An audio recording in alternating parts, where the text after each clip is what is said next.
Welcome back everyone to my Let's Play of Ogre Battle March of the Black Queen. Orpheus' army is outside on the outskirts of the city of Milano, where a wedding was supposed to be held for Baron Apros, who rules this area, and Rauny, the daughter of General Hakashi, the leader of the Highland armies. So it's going to be a big deal, but Rauny ran away because the Baron's a bad guy, and Rauny's a very honorable warrior. We learned that she was the first female paladin from the Highlands, even though her class is a muse. Yeah, so she couldn't stand the guy, basically, so she ran away, and we recruited her into our army. So, yep, no wedding in the future for the Baron. Another person who can't stand the Baron is Prince Tristan, the surviving son of King Gran. He was the king of Zenobia before the Highlands invaded and created the empire by conquering the 4 kingdoms in this area. Apparently the Baron was instrumental in getting the old royal family, King Gran and his wife and one of his sons, Prince Jan, getting them killed by Prince Gars. So he wants his revenge. He also wants to meet Orpheus and join our cause, so we were told he's waiting in one of the towns, so Orpheus is about ready to go visit that town then a little bit. So we have a few more cities to liberate and temples before we actually take on the Baron. Known as the Baron, apparently he got some magical skills. Apparently Rashidi taught him some magic skills, so... But we got a few world cards to deal with that, so... If you have any world cards, they're good for this upcoming battle, so... Getting a lot of treasure here, too. Earlier we ended up getting a sword, the Eskandale. It's a fire sword, and it's one of the swords that give plus 15 strength and plus 3 int. There's 4 elemental swords that do that. There's the Eskandale for fire, the ice sword Euros, the thunder sword Notos, and the black sword Zepulios. They all give plus 15 strength, plus 3 int. And here's that one remaining unit that flew over here and was just hanging out. And I guess they thought, like, they saw what happened to all their buddies, and they were like, well, we'll just, like, hang out over here, and hopefully they'll forget about us. But, well, we didn't forget about you. But thankfully, they seem to have forgotten their mission to, try to stop the rebellion, because they could have probably easily flown up toward the enemy base. So, but hey, the computer didn't do that, so we'll take any breaks that we can get, because Orpheus is, really outnumbered. So any breaks he can get, we'll take. So we'll looks like we won't have too much trouble finishing this unit off. Just have to keep battling it over that little city there. So, and there's some hidden treasure over here that's kind of difficult to find. You're Orpheus, head of the rebellion, right? Your Highness, it is a relief to see you safe. I wish to destroy the Zentagenian Empire and restore Zenobia. In order to do so, I will need you and the rebels. Will you help? Yes. Let us create a world free from war and hatred, and full of freedom and hope. Your wish is my command. So that treasure was hard to find, but Prince Tristan wasn't. He was right in that town where we were told that he was waiting for us, so now we got Prince Tristan. He's kind of like a dragoon. In a sense, he has the 3 front row attacks, and the Inanuki, back row attack. So, pretty interesting. He's in the class General, so... But, we will not be using him, but, except for in this well, I was going to say except for in this map, but because he has special dialogue here, but he also has special dialogue with a few other characters, so we'll use him whenever those situations come across, whenever we come across those situations. I got my tongue tied there for a little bit, so ugh. But tongue-tied, and this unit is tied up fighting these ninjas and other demon, but it shouldn't be too much longer. If not this battle, well, yeah, probably one more battle after this, because we won't be able to take this guy down. So, especially when our fairy decides to kiss the Eagle Man, who already used all his attacks. So it's pointless. But oh well, we'll finish it off next time. Like I said, this unit not really a threat, so the bigger threat will be the Baron, because we were told that the Baron has learned some black magic from Rashidi. So if you have a World card, it's a good time to use it when we fight the Baron. That is never a good card to use, the Death card, because it just it only works on enemies that have really low hit points. The Baron uses black magic. That may make things rough for clerics and angels. Yeah, and that card really is only really useful to take out characters that are really low hit points, and all that experience will go to your, Orpheus, the unit leader, your opinion leader. So, as you see, Tristan comes with 2 clerics, 2 mages, 2 wizards. We don't need any of them, so we'll just send them home.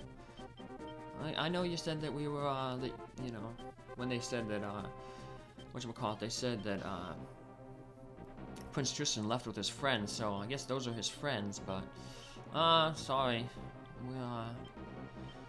We're gonna send your friends home.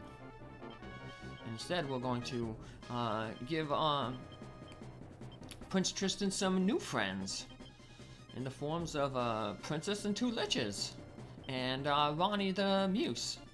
So, maybe Rauny and Tristan might develop a relationship. It's possible. Who knows? But both of them have special dialogue with Baron Apros, so we created a unit with both of them in it, so that we can get that dialogue. So, and when there's units that have when there's multiple units that have dialogue with a boss character, then the things get different priorities. In Baron Apros' case, Tristan has a higher priority than Rauny, so even though both units have dialogue, Tristan will go first. If we want to see Rauny's dialogue, we have to get into another fight with Baron Apros, and we'll do that. So like I said, I'm going to show off all the special dialogues, so that's one of the reasons why we skipped that one stage, the Tundra, because another character later on will have dialogue with the boss in that one. So now, there's some guides out there that say, like, to get the best ending, you have to witness all the special dialogue. That's not true. You don't have to see any of it. Getting the best ending just, is more determined by getting the 12 Zodiac Stones, having the high reputation, high alignment, and getting most of the special characters. So, some of the ones that you don't need to get Deneb, you don't need to get Galf, you don't need to get Ash, you don't need to get Lion the Beastmaster. So, but let's get some more liberated cities and temples here. Good temperance card, building up our reputation, but it looks like our reputation is pretty much almost full. There's some very bad vibes coming from the Highland. Wonder what's going on. Man, everyone's saying that. And that's not the 3rd one that said that. So, well, I don't know. Maybe it has something to do with Rashidi's black magic and his ultimate plan. We'll eventually find out that much later, when we get to the Highlands. Much, much later. So, to give you an idea how much later, we have actually 93 episodes. Did you hear about the runaway bride? The bride was Rauny, the only daughter of the Highland House Vinzolf. That makes her the daughter of Overlord Hakash. But to have to marry a man like the Baron, I'd run away too. I said in a previous episode we had 92, but then there was that mess up with Muspelm and the Battle of Sluss, so I had to go back and make an extra episode. So, yeah, 93 episodes, so basically we just crossed the halfway point our last episode, so yeah, we got another 45 after this one to go, so but 43 of them will be in the main campaign. The final 2 will be, the bonus episode, which shows off the special scenario, the Dragon's Haven scenario. So we got a few more things to uncover, so go to all the suspicious spots. And I wonder what the Baron is thinking. He sees all his units are gone and just a whole bunch of units crowding around him, starting to come toward him. Judgment. Judgment is coming to you, Baron. And that's actually a pretty good card to use against the Baron. He has a bunch of demons with him, and he has low alignment himself, so white magic do a lot of damage to him. But Judgment cards are good to keep because they're one of the few tarot cards you can use to actually defeat ghosts or undead. So like phantoms, ghosts, skeletons, wraiths. So if you find yourself in a situation where you unfortunately get into a battle with one of those character classes and don't have someone with white magic, like a cleric or an angel, sylph, that's something you can use. Can't we use the fortune card? That just makes an enemy unit retreat, so. Did you hear about the runaway bride? Yeah, she's in our party. Whether she ran off toward the Castro Valley. Yep, and now she's in our party. She's with that princess unit way up there. So. And, well, Orpheus, maybe you can join in the treasure hunting. So. The map I was using to show where all the treasure was, it wasn't really specific, it just had like an X near the location, so, and we've seen before in previous episodes how sensitive sometimes it can be to actually locate, hidden treasure. It's almost like you have to be exactly on the right pixel, so. Ew, that's our 3rd death card this thing. That's as many death cards as people telling us there's something weird coming out of the Highlands. What could be going on? Yeah, death card once again. Like I said, terrible, terrible card. So. The Baron uses black magic. That may make things rough for clerics and angels. Well, that's another repeat hint that we got. Yeah, people in Mons Nero said the same thing, so. But we won't be using clerics and angels. We'll be using princesses, which I guess can be hurt by the black magic. But princesses, their main problem is they have really low hit points, and we'll see that later on. And they tend to have, because you want to have them as a unit leader, because the benefit they give, the +1 attack to everybody else in the unit. A lot of enemy units have the leader command set, so we'll see the one disadvantage of princes that you always want to have them as the leader, and enemies often target the leader, and they have low hit points and survivability. But still, they give that extra attack, and that's really, really good. Can't overlook that. So. Alright, it's slowly making their way. We tore down the walls with the termites, so Rauny, Tristan unit there doesn't have to, snake around. And unfortunately, we're fighting the Baron at night when he's best because he uses black magic and has low alignment. Well now, little Tristan is still alive.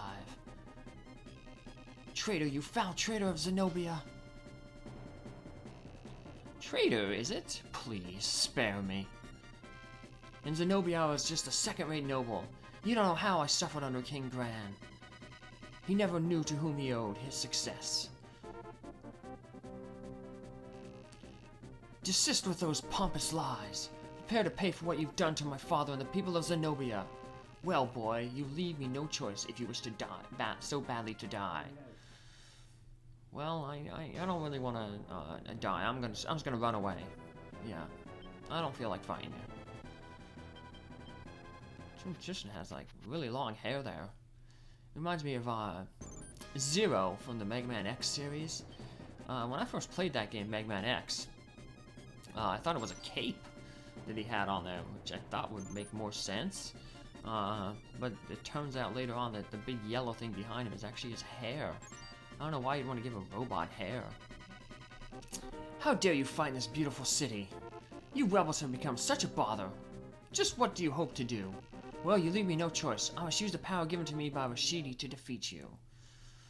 Yeah, I mean, maybe I can see a robot with hair, like if you're using it as like a comfort robot in like nursing homes or something like that. Like I heard they have them in like, I think maybe Japan, where like, you know, like a therapy robot that, you know, people can talk to or whatever, or, you know, kind of give company, to make it more lifelike, you know, but like Zero's a robot that's designed to fight other robots, so it's like a soldier robot. Like, what's the hair for?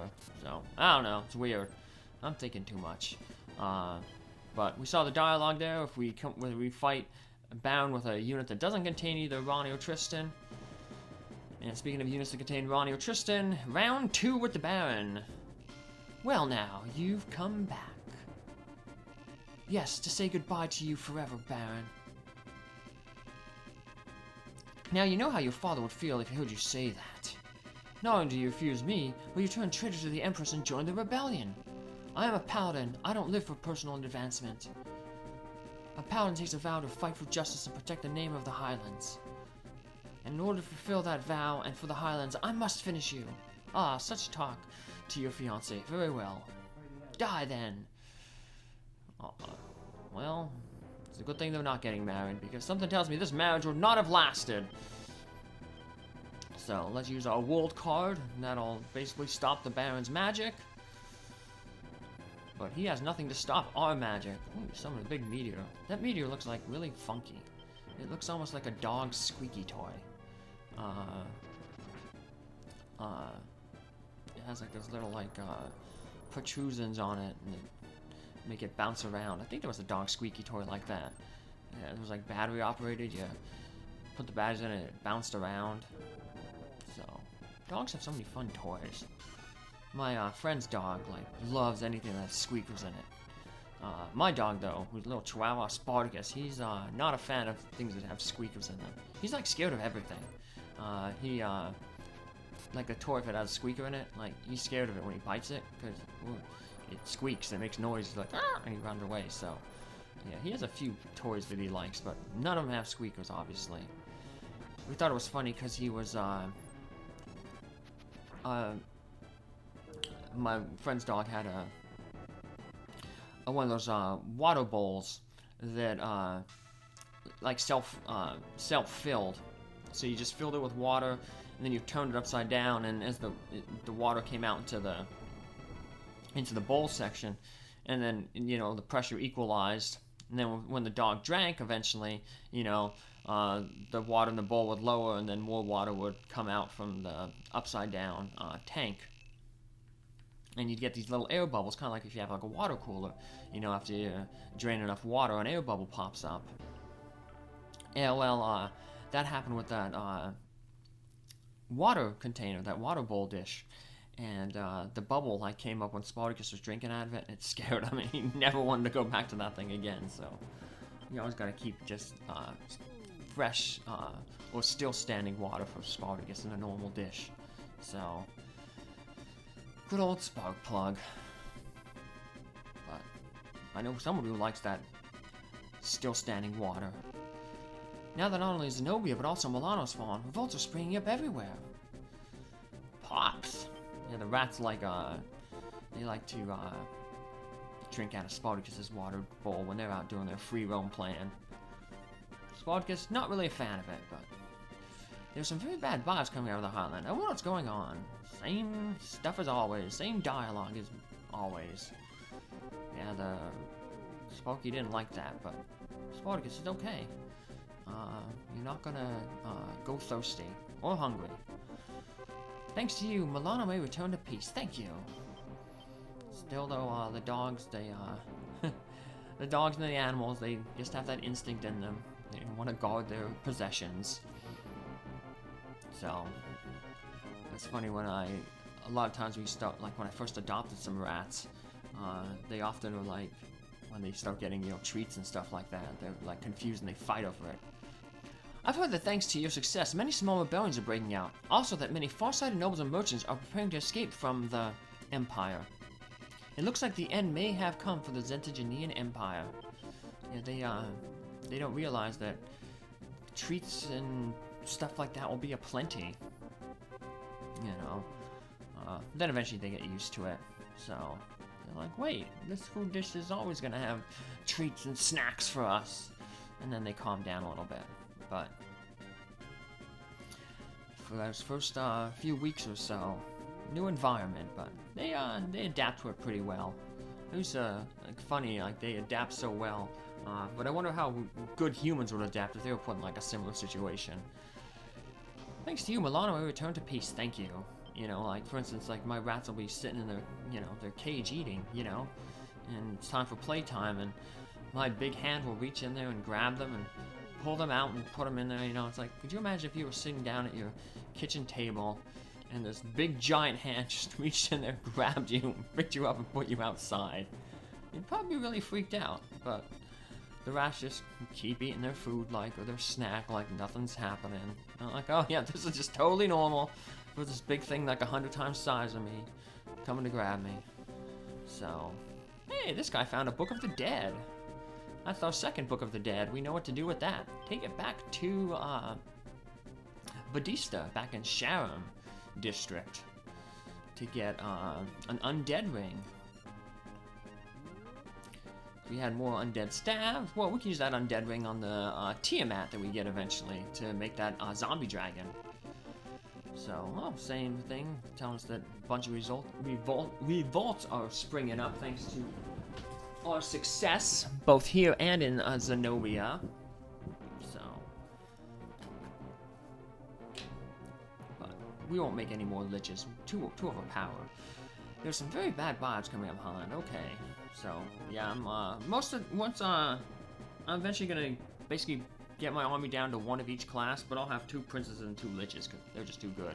Beyond here is the center of the Zentagenean Empire. It's not far to Endora's castle. So, it is far to get the rest of these cities, though. So, we'll just return to our map, so we don't waste any gold, and we'll just come back here and clear out the rest. So, not too bad. Back to the city of Milano to talk with the remaining cities that we liberated. See if they have any new clues or if they're just going to tell us the same things. So, I always want to get all the dialogue. See if anything unique pops up. What do we got here in this city? Old dialogue. Thanks to you, Milano, I return to peace. Thank you. You're welcome. Temple hanging out over here. There's a lot of water near it. It's at the mouth of like 2 rivers.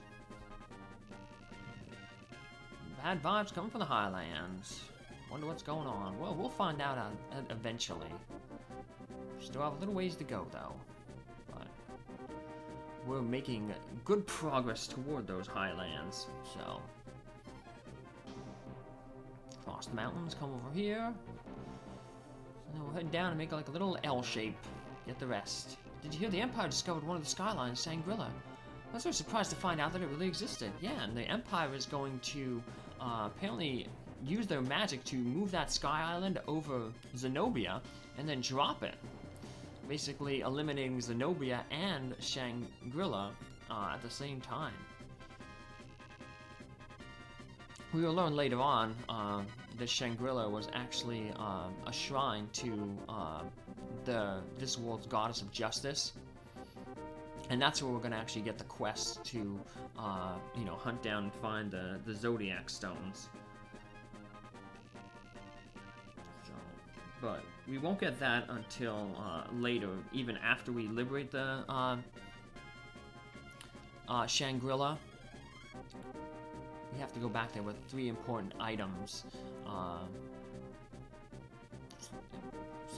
And we kind of know what, we kind of got the first step in getting those 3 items. The first step was getting the mercury, the silver from from Baltorano, the monk there in that city, and we have to take that silver or mercury, depending on how it's translated, to the wizard Gazalfrey. But we don't know what the highland, where the Dalman Desert is, but we'll eventually find it on the map as we continue to make progress.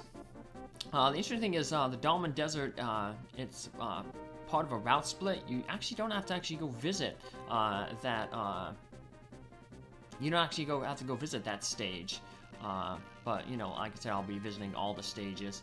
But yeah, eventually we're going to come to a route split where we can go through, like, a southern route, through a desert and a fortress, or we can go through a northern route through 2 sea areas to get to the heart of the Empire. Have you heard the Empire has moved the Sky Island Shangri-La in front of Fort Alamut in an effort to stop you? Shangri-La is a legendary floating shrine, a treasure to this earth. To use that as a weapon of war, the Empire has absolutely no sense of decency. Well, if you wouldn't, you'd even be really revolted if you knew what they were planning to do with that, floating island. You shouldn't tell them. My son was just taken as a dissident and killed by the Empire. Please destroy the Empire and take revenge for my son. Thank you, let me give you this promotion as a token of appreciation. So yeah, we say we'll avenge his son, and we get a promote item. And what that item does is it automatically gives, whoever we use it on, it just gives them a level. So, we might use that, you know, if we're, you know, a character is like 1 level away from promotion, but his stats are on the borderline of whether, you know, he might, you know, not be able to promote if he gets into, like, the wrong battles. He may lose alignment, or he may gain too much alignment or charisma. So that's like a good, you know, thing to do right there. Just use the promote so that he gets his level, or he or she gets the level, and can promote, you know. I mean, if you're raising your army well, that really shouldn't happen, but, you know, things happen, you know, you never know. So now we can, we'll add Rauny and Tristan to this special unit. I'm just adding the characters to, like, this, like, the special characters to units, so, like, I don't mix them up with my regular army. And I'm kind of, like, putting them in, like, a weird, like, in a thing that makes sense. Like, that thing has, you know, they're all, like, the Zenobians, who we won't hear about much in, like, the other future games. So then we have, like, 2 of the Dragoons and Deneb. They're kind of like celestial, and they'll be joined by a special angel character that we recruit. Then we have Warren Canopus, and Lands in 1 unit, because they are all hanging out together, and Tactics Ogre with 2 other knights. And then we have the unit of characters that are going to appear in Ogre Battle 64. So, well, that does it for this episode and for the city of Milano. Come back on our next episode, where we'll be going off to the floating island Shangri-La. Take care, have a good day. Bye.